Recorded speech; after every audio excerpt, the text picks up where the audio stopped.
Hello, everybody. My name is Forrest Stevens. I'm the founder and CEO of Different Media.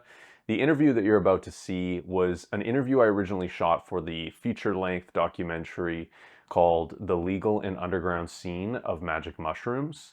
I decided to go a very specific route, which is what happens sometimes in documentary filmmaking. You need to follow sort of a single thread occasionally. My original idea for the film was to go a little broader in the scene of magic mushrooms. I decided to go a little deeper in one direction, which left these interviews and this interview that you're going to see kind of left over. But equally, I find that this interview is as important as the ones that did make it into the film. And that's why I wanted to release these as well. I think that they offer a lot of value and a lot of insights and are very informative. So that's the interview you're about to see right now. It is originally shot for a feature film. If you wanted to see that feature film, you can do so by clicking the links in the description. One final note, the subject matter of this interview might be disturbing to some, and it talks about substances that might be illegal. None of it is medical advice, of course, and it is just for general informational purposes and entertainment only. So my name's Nicole. I work as a registered psychiatric nurse and nursing instructor as well. And I first got called to the medicine in, I think, about 2016 when I finished my psychiatric nursing degree. And just after recognizing how limited our mental health care system is and well, borderline archaic actually. So everything I went to school for in practice, I wasn't actually doing. So pursued a master's degree in global mental health and well-being with the idea of expanding that knowledge set and reflecting on Eastern practices. And then I did the MAPS training, which was the psychedelic assisted therapy training, and that was in 2021. So I've now been working for a ketamine clinic in Vancouver called Chi. It's spelled QI, Chi Integrated Health, and been doing that for about 3 years. Ketamine is the legal option, so we view it as we have to start somewhere, and hopefully with the research and more clinical exposure, clinical practice, more participants, that it continue to encourage the decriminalization of psilocybin, of MDMA, and those pieces. So the applicants vary, kind of a large spectrum, everyone from folks who have been through multiple different modalities, whether that's talk therapy, whether that's pharmacology, retreats, breath work. They've tried all these different things and they're just not landing with something that's really solving their issues. They've been in talk therapy for decades sometimes and just kind of meeting that resistance, and there's just a barrier there, something that's just stopping their progress essentially, and so they're looking for something to further kind of hasten that process and, just exhausted. And then there's the other side of the spectrum, which is folks with lots of psychedelic experience who aren't necessarily coming to medicine because of a trauma, because of an ongoing mental health crisis per se, just looking to more explore that realm and wanting to do so in an above ground space, which is with a therapist, with a nurse, with, meeting a psychiatrist, having a prescription. So that's kind of a more formal approach and more clinical approach, which really works for some people. Technically, you need to have a mental health diagnosis. So we're still using ketamine technically off of label because it's actually an anesthetic. So we have, you meet with a psychiatrist and have a diagnosis, but that can be anything from minor anxiety disorder, adjustment disorder, to maybe a more extreme anxiety disorder, OCD. Our only exclusion criteria, which is pretty classic with other medicines as well, is active psychosis, psychotic illness, those pieces. So our exclusion criteria is actually quite small. So I guess technically you would need to have a mental health diagnosis, but that's something that you can discuss with our psychiatrist. And then you also have a GP referral component, which is mostly just to assure that there's no contraindications, whether that's pregnancy, whether that's a history of stroke and, cardiac issues, those pieces. So I started my psilocybin journey probably 2021, I think, is when I had my first journey. And I've had multiple journeys since then. And I never really started on the micro end. I think some folks, they start and, kind of, trying out smaller doses, seeing how they feel. I kind of just went for it, and I had, what is commonly referred to as a hero's journey, which is typically about 5 grams, sometimes a bit more than that. Mine was 5. And it was an incredible experience. And I didn't go to the medicine for anything overly traumatic. I wasn't looking for something necessarily overly healing, even though sometimes the way the medicine works, that it shows you and gives you what you don't really know you're asking for. So while my intention was spiritual exploration and starting that relationship, what I gained from it was definitely a lot of knowledge about myself and different conditioned beliefs, different conditioned stories, things that just weren't really mine anymore that I got to just, release. So it's been a couple of years long, and it's a medicine that I feel is very gentle. It's very pleasant and very kind. There's a lovely spirit attached to psilocybin, so it's one of probably my favorite. I had 2 guides, so 2 facilitators and just myself, so it was not in a group journey experience, and the ceremony was an incredibly important piece of that. And so what that looked like was a lot of preparation in advance, and then bringing different pieces, whether, that's something that anything that you find valuable that you want to bring into the journey potentially. So for me, that was a handkerchief of my grandfather's that I just, an item that I felt was, something I felt kind of close with and bonded to, that I wanted to bring in. And yeah, it was drumming, it was incense, it was sage, it was just a beautiful ceremony. Yeah. And it was drink. It was a tea brew concoction, and didn't taste very good, but I think that's just part of the experience with psilocybin. So as they're, building these different, pills and all these different capsules and all these things, I feel like the grittiness and the, kind of poor flavor of the psilocybin is part of it. Yeah. So, but yeah, it was music driven. It was eye shades. It was the headset, very much encouraging an internal experience, which it did. And I think the music was the guide, and my facilitators were there for support if needed, but definitely encouraging the internal experience. And so they were drumming, and it was beautiful. Yeah. So the ceremony was an important piece. In my opinion, integration is equally as important as the medicine itself, and the medicine journey itself. If we're not set up with support and understanding and someone that can help, be there and chat with and talk with and go through these different things that come up, I think it can be traumatic for some people. So I think that's something that we need to be really careful of, and especially in the underground space, I don't think there's as much emphasis. And also with some of the other bigger psychedelics, I'm seeing a limited access to integration services, and I think that that's a mistake for sure. And I think if there's going to be anything that possibly derails our progress with psychedelic medicine, it might be the lack of integration, and how that can lead to destabilizing people as well. So for me, what that looked like was the next day as well as needed. And so I think it was the next day and then a week after, and then I still speak with my facilitator, and we were chatting every month for a long time and just continuing that integration process. And integration can take years for some people. So I think it's a very big piece. Yeah. And so one of our local groups is called the Flying Sage, and they have a website, and you can actually just go right onto their website and search for facilitators. And there's a relatively good list, I would say. And then overall, just immersing yourself in that community, because the psychedelics are definitely a tool, but they're not the tool, and they're not the tool for everybody.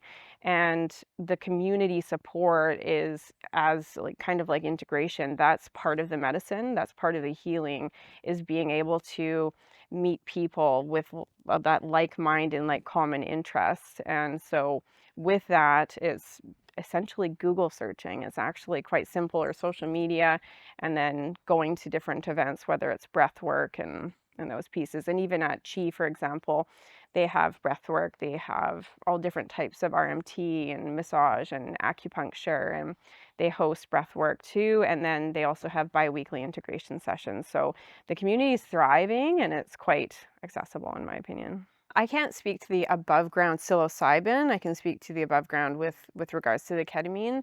I think that it will look quite similar once we do transition psilocybin to the above ground scene. Right now, it's a special access program, of course. So I don't have any experience with that. I have friends who are, and it sounds incredible. There are limitations there. Lots of varying thoughts about that, so I don't think I'll comment on it. But I think once it does transition, it will look quite similar, and similar meaning applying, doing an intake process, looking for obvious exclusion criteria. Typically, that's done through a medical professional. Like that's what I do at Chi, is I look through the initial application and just scanning for, like the things I mentioned earlier, pregnancy and those pieces. And then the person goes through and meets with a therapist and they do a full intake. And once that's complete, then they meet with a psychiatrist or medical doctor and get a prescription. And then that's the full start of their journey essentially. And it just begins into preparation, medicine day, and then integration. So I think it's a wide spectrum. There are, again, kind of folks that I think have been dealing with what we would describe as mental ailments or mental illness or mental health struggles, who are finding that our current modalities just aren't working for them, whether it's stagnant, whether it's been they're just not meeting where they want to be and they're kind of frustrated. And then I think it's folks who want to get to know themselves a bit better, more of a spiritual exploration, I guess you could say. And then I guess also those folks who are dealing with a bit of end of life kind of anxieties and terminal diagnoses and those pieces. And psilocybin in particular has been researched quite a lot for that population and been found to be quite useful. It's tricky because in Vancouver, for example, we have the Coho Leaf Cafe, where you can go and you can buy your substances and mind altering substances and take them recreationally. And I think that people will, without them being legal, people will more be inclined to try and do these things unfacilitated, possibly on their own. And therefore, it's unsafe. And so I look forward to it transitioning to being legal so that we can just remove that piece. Some of the ceremonies operate from a bring your own medicine kind of, situation. I don't think that's ideal either, because the facilitators can often, purchase from the same people, same folks, so they know what they're getting. It's a much more trustworthy source. It's a much more reputable source. And right next to Cocoa Leaf Cafe, of course, is the Get Your Drugs Tested. So when we have had conversations about operating with psilocybin, with MDMA, we have considered more of a bring your own, that probably sounds funny, bring your own medicine kind of model, but also once received, then we take it and test it. So essentially, folks are consuming not on grounds and not from us, but are then being observed while under the influence in a safe way. So, but I think it's just much easier to, let's just skip to it. I remember when I first started, kind of looking into this myself, and that was only, I don't know, 3 or 4 years ago, something like that. And it was not difficult to find. It's not difficult to find facilitators. And so because of that, because it's improving accessibility and more people are just getting exposure to it, more people are going through these journeys and having these just completely life altering experiences. And it's like when you have a big journey and it really influences your entire being, you want to almost go and scream like everyone should be doing psychedelics. So I think that's just that word of mouth, and we're getting everyone from, what I guess how the stigma of the hippie is not really a thing anymore. We have everything from folks of all walks of life doing these journeys and going on these journeys. And so to me, that's also improving the stigma of it. I mean, I speak with my mom about it all the time, and she's flabbergasted that, she's even in a position where she's considering it herself. And she's like, I never would have thought, 10 years ago that would be a thing for me. So Yeah, so I do think so. Yeah, so what I prioritize is meeting people where they're at. And so what that means is there's only so many things that are actually an excluding criteria, and that's just for person safety. That's for, participant safety. And I meet with people, I go through an intake process as well, of course, and then assessing where they're at, what are they hoping to find, what are they hoping to experience, really working on touching into what is their intention with the experience, what is their expectation with the experience, and what is their how are they going to incorporate this? What things are they going to incorporate afterwards? Because the experience itself is only, again, it's one piece of a very, important puzzle. And if people come through and they go on a journey and they don't start implementing those things and the changes that they want to see, then they might even render the experience that wasn't valuable at all. So just working with those intentions, those expectations, and assuring that people are supported and are, whether that's with a counselor, whether that's, and are accepting of the preparation and integration components of that, because those are such important pieces and some folks just really want to skip over those parts. So yeah, and then I check in with people. So usually we start the process about a month or two in advance and checking in with them. So I also have what I describe as a life review. So we do get into some more in-depth dialogue and more in-depth questioning to try and prepare for things that may come up in the medicine. So that's to help me, but that's also to help the person. And that's what my facilitator for my bigger journey, that's what they did for me. And I found that that in itself was a very therapeutic part and also just helped prepare me for the journey itself and then establishing an intention. And so that's checking in. And then there's medicine day, of course, and the journey. And so I encourage that people don't consume anything beforehand. Ideally, no alcohol, certain foods, a week prior, that kind of thing. And the day of, they have to have a ride, obviously, can't drive home. Um, yeah, and then we have our medicine day, and then we have the integration the next day, and then I continue on with the person as well, just as my facilitator did for me. And so what that looks like is available for any kind of, dialogue further. I think that you have to go into the experience with a high regard and respect for the medicine. And I feel that that preparation very much reinforces that and it causes people to take it seriously. It needs to be taken seriously. I don't think it can be something that, you know, a few days in advance, you're like, what I should do this weekend? I should go on a big psilocybin journey or a big 5-MeO DMT journey or a ketamine journey. To me, it's something that you need to be, mentally preparing for, and that is in respect for the medicine, but also to assure that you're getting the most from the experience. So, one of the probably most important parts is when we're looking at different journeys, and when I hear about, say, on Reddit or different social media platforms, is when folks have had what you could describe as a challenging experience. What we look at is what was the set and setting, what was the container. And so as a facilitator, we're always trying to assure that the container is safe. And so what does that actually mean? Well, it means that we're present and available and there for everything that comes up on the journey. So it is a completely non-judgmental space. And I think the other piece of it is recognizing that we are just facilitating. So when people are going through the medicine, I think there needs to be a recognition that this is you actually on your own healing journey.